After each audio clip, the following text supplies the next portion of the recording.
Çıkar kafanı bakayım bile. Hı? Kaçan saklanıyor, korkuyor. Evet, bir tane kaplumbağa. Maalesef. Sadece kendisi kalmış. Yani evi kalmış. Kabuğu kendisi yok. Muhtemelen bir şey yemiş gibi. Şimdi bir tane büyük yakaladık. Maşallah maşallah. Şuna bir bakın. Evet evet. Çok güzel. Daha bulduk. Maşallah.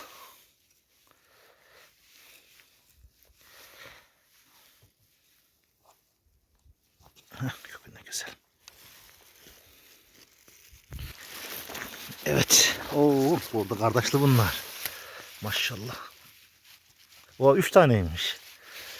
Yavrusu da varmış bunun. Evet, bir tane de yavrusu var. Çok güzel.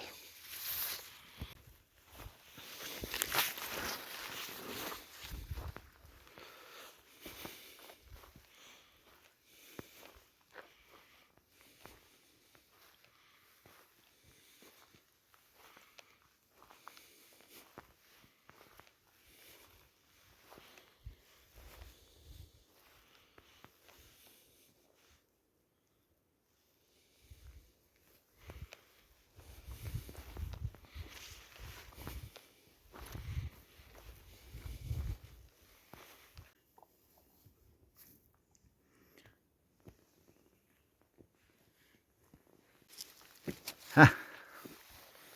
Maşallah.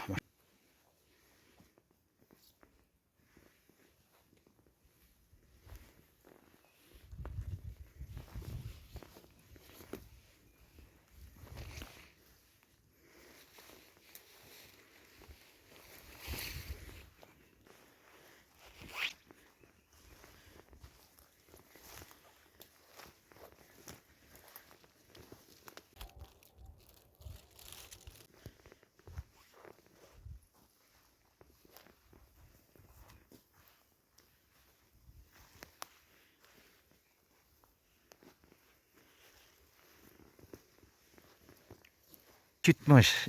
Kardeşi varmış bunun. Demek ki siyahlar kardeş.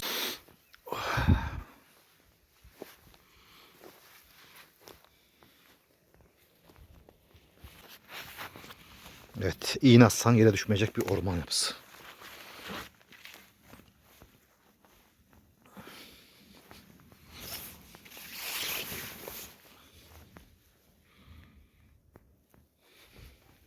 İnşallah şuna bir bakın. Evet evet.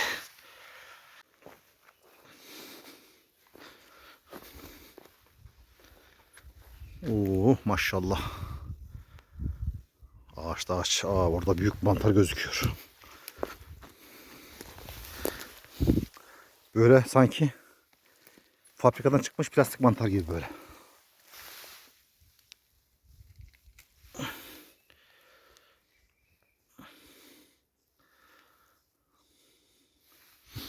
Oh.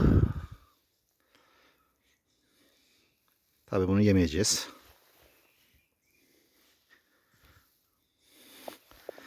Şöyle bir alalım bakalım yine elimize. Mantar çok ama kuzu göbeği az maalesef. Çok bulamadık. Oha, koklamıştım mantarı. Aa, burnumu bile yaktı ya. Demek ki zehirli.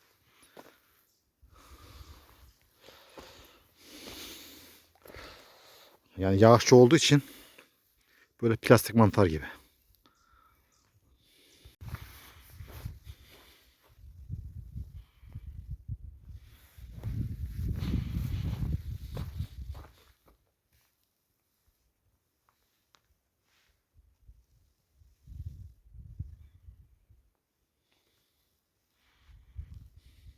İlginç bir yapı.